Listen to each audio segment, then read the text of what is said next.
Apreciables hermanos, en la gracia de nuestro Señor y Salvador Jesucristo, reciban un fraterno saludo de paz a vosotros. Tengo el privilegio en esta oportunidad de compartir con cada uno de ustedes el tema titulado La Gran Tribulación y los 7 años en el cielo. ¿Es bíblico? Este tema es parte de una serie de estudios bajo un lema general, aprendiendo a la luz de una sana doctrina. Quisiera antes, mis amados hermanos y amigos, que me acompañen a hacer una oración a nuestro Dios para entrar en el estudio de las Sagradas Escrituras. Bendito y eterno Padre que está en los cielos, alabado y bendecido sea tu nombre, de generación en generación, porque grandes y maravillosas son tus obras, porque tu misericordia es para siempre y muestras esa fidelidad para con tus hijos, para aquellos que temen tu nombre y guardan tus mandamientos. Bendito Padre, en esta hora queremos pedirte que perdones todas nuestras iniquidades, que nos limpies de todo pecado y podamos hallar gracia delante de tus ojos. Bendito Padre, vamos a analizar un tema que es de gran controversia en el mundo religioso. Pero te pedimos que tú abras nuestra mente para poder entender esa palabra bendita, esa enseñanza genuina que tu Hijo Jesucristo nos vino a enseñar y que también predicaron aquellos santos apóstoles, siendo guiados por medio de tu Santo Espíritu. Bendito Padre, gracias te damos y todo te lo pedimos y agradecemos en el nombre de Cristo Jesús, Señor nuestro. Amén. Muy bien, amados hermanos, vamos a entrar a meditar en nuestro tema, la gran tribulación y los 7 años en el cielo. ¿Es bíblico? Esa es la pregunta que a la luz de las Sagradas Escrituras vamos a determinar un sí o un rotundo no. Muchos cristianos creen que cuando Jesús regrese a esta tierra, Él se acercará secretamente para arrebatar a todos los creyentes, a todos sus hijos en un rapto. Según esta teoría, ellos serán llevados al cielo, donde serán protegidos durante la gran tribulación. A menudo se hace referencia a esta enseñanza como la teoría del rapto. Es una teoría porque no tiene una prueba sólida en las Sagradas Escrituras. Ni Jesús ni los apóstoles enseñaron que tal evento ocurrirá. Aunque hay desacuerdo en cuanto al origen de esta teoría, lo que sí podemos decir que no se había escuchado de esta doctrina hasta principios del siglo XIX, y la misma se popularizó cuando fue incorporada en las notas al pie de página de la Biblia anotada de Scofield.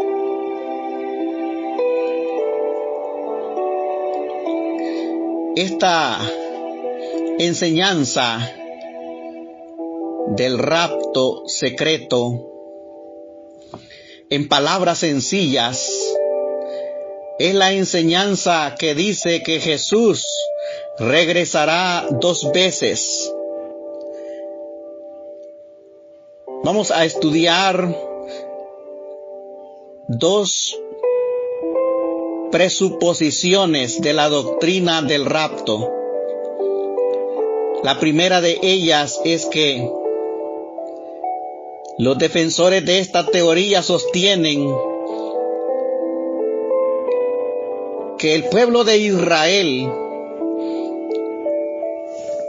y la iglesia son 2 pueblos separados y que para cada uno hay un plan divino, pero que el plan para Israel fue interrumpido cuando éste rechazó a Cristo, de manera que Dios tuvo que llamar a la iglesia como instrumento de salvación, y que esto abrió un paréntesis en la historia de Israel, y para que ese paréntesis se cierre, la iglesia debe ser arrebatada. Esa es la primera presuposición del rapto. La segunda de ellas es que ellos toman la profecía de las 70 semanas que narra el libro de Daniel, capítulo 9, versículo 24 al 27, interpretando que esta profecía ha tenido un parcial cumplimiento. De acuerdo con los que creen y defienden la doctrina del rapto, las 69 semanas se extienden desde el siglo IV antes de Cristo hasta la entrada triunfal de Cristo a Jerusalén, o hasta su crucifixión. Cuando Israel rechazó al Mesías, empezó la era de la iglesia. Y cuando la iglesia sea arrebatada secretamente, según esta presuposición de los que afirman el rapto, dice que cuando la iglesia sea arrebatada secretamente, la última semana de 7 años se va a reanudar. Es decir, hacen una separación entre las 69 semanas y la última semana mencionada en Daniel 9:27. Según ellos, durante esta última semana, el templo de Jerusalén será construido y también aparecerá el anticristo, quien perseguirá a los judíos y causará una gran tribulación de 3 años y medio. Sin embargo, no existe ninguna razón para romper la unidad de las 70 semanas. Las acciones mencionadas en Daniel 9:24 al 27 nada tienen que ver con esta doctrina del rapto. Estas 70 semanas descritas en Daniel 9:24 al 27 ya tuvieron su cumplimiento, y es en referencia al pueblo de Israel. Pero quisiera, mis amados hermanos, que analizáramos esta enseñanza, estas presuposiciones que enseñan que Jesucristo regresará 2 veces. Primero, un regreso sigiloso, secreto, sin previo aviso, en el cual se llevará súbitamente a todos los cristianos vivos y muertos al cielo 7 años, y luego regresarán con poder y gloria para acabar con los malos y establecer su reino. Esto no es posible porque las Sagradas Escrituras no nos hablan de una tercera venida de Cristo, porque Él ya vino por primera vez. Ahora, bajo la doctrina del rapto, Él va a venir secretamente a tomar a su iglesia de manera secreta, como si fuese un ladrón. y se los llevará al cielo, mientras aquí en la tierra haya un caos. Y bajo esta enseñanza pues se menciona que aviones se quedarán sin piloto, autos y también barcos desaparecerán sus pilotos,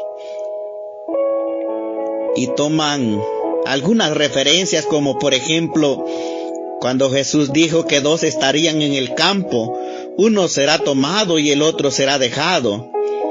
O 2 mujeres estarán moliendo en un molino, una será tomada y la otra será dejada. O 2 estarán en una cama, uno será tomado y el otro será dejado.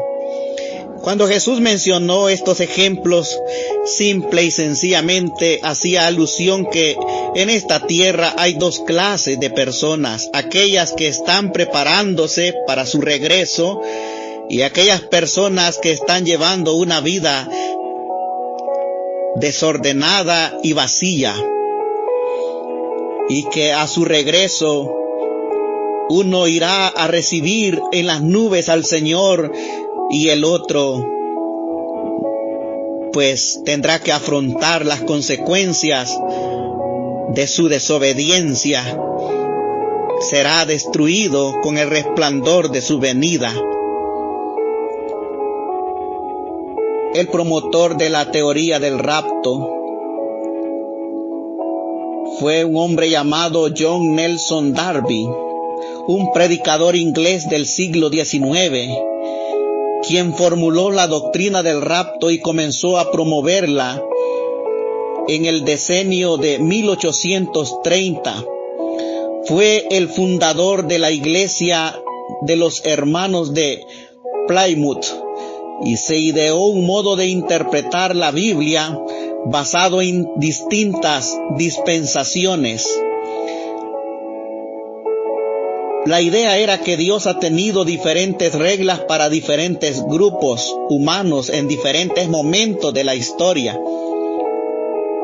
Por ejemplo, para los judíos tenía ley y ahora para la iglesia tiene gracia. Un abogado y ministro norteamericano de nombre Scofield,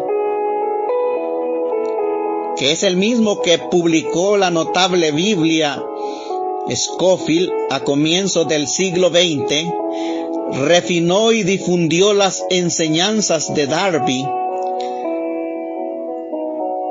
Fue principalmente mediante el doctor Scofield que los protestantes evangélicos llegaron en general a aceptar las doctrinas dispensacionalistas, como lo es el rapto secreto. Estas enseñanzas han cegado a muchas personas sinceras, impidiéndoles que vean el verdadero mensaje que Dios tiene para sus hijos.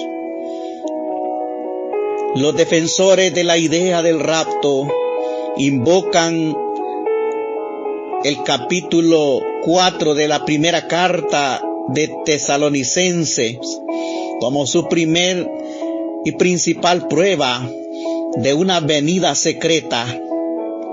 Luego proceden a clasificar todos los pasajes que hablan del regreso de Cristo en 2 categorías. Primero están los pasajes que tratan de la resurrección de los santos y de su reunión con Cristo. Y luego están las escrituras que se refieren a la venganza de Cristo contra las gentes y las naciones malvadas y rebeldes. La idea es que estos 2 sucesos están separados por un período de años.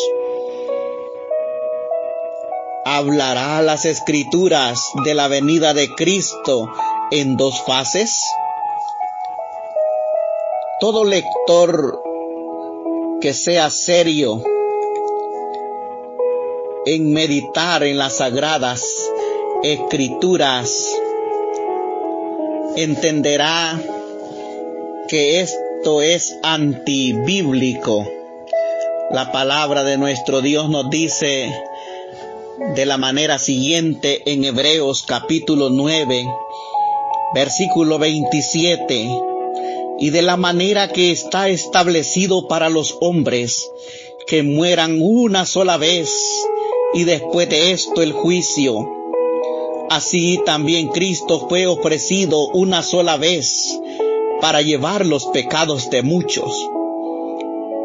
Esto sucedió cuando Él vino por primera vez. Vino para salvar lo que se había perdido, para redimir a la humanidad, para ganar ese pueblo propio para sí mismo. Y sigue diciendo el verso 28, y aparecerá por segunda vez, sin relación con el pecado, para salvar a los que le esperan. Solamente nos habla de dos venidas. En su primera venida, Él fungió como el Cordero de Dios que quita el pecado del mundo. Y en su segunda venida, Él viene para dar la recompensa a cada uno según sea su obra. Viene como el Rey de Reyes y Señor de Señores a reinar 1000 años con sus escogidos. También a esta doctrina se le conoce como la doctrina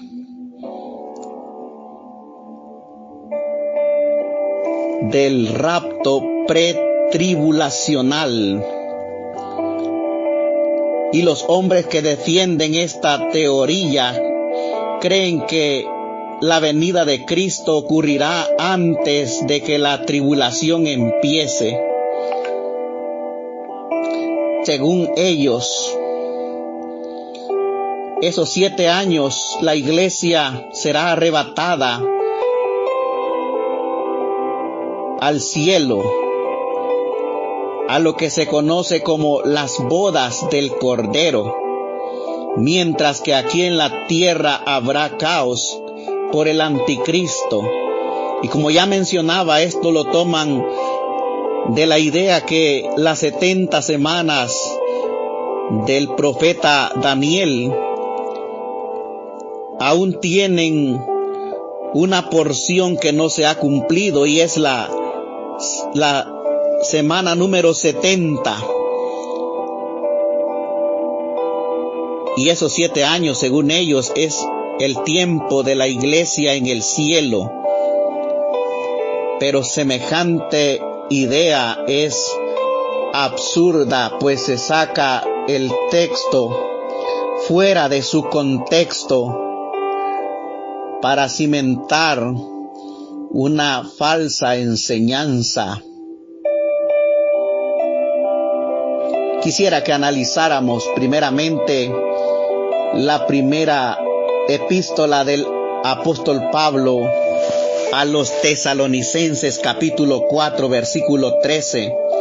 Tampoco queremos, hermanos, que ignoréis acerca de los que duermen, para que no os entristezcáis como los otros que no tienen esperanza. Porque si creemos que Jesús murió y resucitó, así también traerá Dios con Jesús a los que durmieron en él. Por lo cual os decimos esto en palabra del Señor, que nosotros que vivimos, que habremos quedado hasta la venida del Señor, no precederemos a los que durmieron.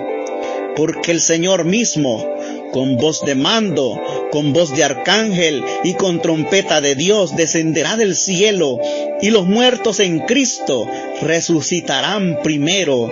Luego nosotros, los que vivimos, los que hayamos quedado, seremos arrebatados juntamente con ellos en las nubes para recibir al Señor en el aire, y así estaremos siempre con el Señor. Por tanto, alentaos los unos a los otros con estas palabras. El apóstol Pablo estaba dando palabras de aliento a aquellos que habían visto partir a sus seres queridos. y les dice, hay una promesa para aquellos que duermen en Cristo. Y es la promesa de la resurrección. Cuando Él venga, le dice, Él vendrá con voz de mando, con voz de arcángel y con trompeta de Dios. El Señor viene con gran poder y gloria en las nubes del cielo. Y dice Apocalipsis 1:7 que todo ojo le verá, aun los que le traspasaron. Y verán al Hijo del Hombre viniendo con gran poder y gloria. El Señor no vendrá de manera secreta. El Señor viene con sus santos ángeles y viene con esa voz de mando, sin relación al pecado. Hoy ya no viene para padecer en mano de los pecadores. Hoy viene para regir a las naciones con vara de hierro. Viene con recompensa para aquellos que buscan honra, gloria e inmortalidad. Viene a transformar nuestros cuerpos mortales en cuerpos inmortales, nuestros cuerpos corruptibles en cuerpos incorruptibles. Y dice la palabra que descenderá del cielo. Él es el que desciende del tercer cielo, de la presencia misma de su Padre, donde actualmente está sentado a la diestra, y viene para tomar el trono de David, su padre. El trono de David estaba establecido en Jerusalén, y es la promesa del ángel Gabriel a María en Lucas 1:32, y este será grande y será llamado Hijo del Altísimo, y le dará el Señor el trono de David, su padre. Y el trono de David estaba en Jerusalén. Usted lo puede leer en el segundo libro de Samuel, capítulo 2, versículo 5 y versículo 7. Reinó David 7 años en Hebrón y 33 en Jerusalén, y tomó David la fortaleza de Sión. El Señor afirmará en aquel día sus pies en el monte de los olivos que está enfrente de Jerusalén, y el monte se partirá haciendo un muy grande valle hacia el oriente y hacia el occidente. Según Zacarías capítulo 14 versículo 4. Y Zacarías 14:9 dice, y en aquel día Jehová será uno y uno será su nombre, y Jehová será rey sobre toda la tierra. Él viene a establecer su reino aquí en la tierra. Y dice, nosotros que vivimos, quiere decir que a la venida de nuestro Señor Jesucristo habrá creyentes que le estén esperando y que estén con vida. Estos no gustarán de la muerte, sino sus cuerpos serán transformados en un abrir y cerrar de ojos cuando suene la final trompeta. Pero estos no serán delanteros a los que duermen en Cristo, sino que también aquellos que hayan muerto con la fe y con la esperanza resucitarán, porque Jesús enviará a sus ángeles a los 4 cantones de la tierra para levantar a los escogidos. Y aquellos que sean levantados de entre los muertos vendrán con un cuerpo glorificado, y los que viven y sean temerosos de Dios, también sus cuerpos serán transformados, y así juntamente seremos arrebatados. Esa palabra significa tomar de manera repentina y forzosa, pero en ninguna manera significa de una manera secreta. Es decir, que esa palabra, más que hacer alusión a un rapto secreto, hace alusión al poder de nuestro Señor Jesucristo, quien nos tomará para que vayamos a recibir con poder a las nubes del cielo, es decir, al cielo atmosférico, allí donde vuelan las aves, irlo a recibir en el aire. Cuando usted va a recibir a una persona necesariamente retorna a su lugar de partida.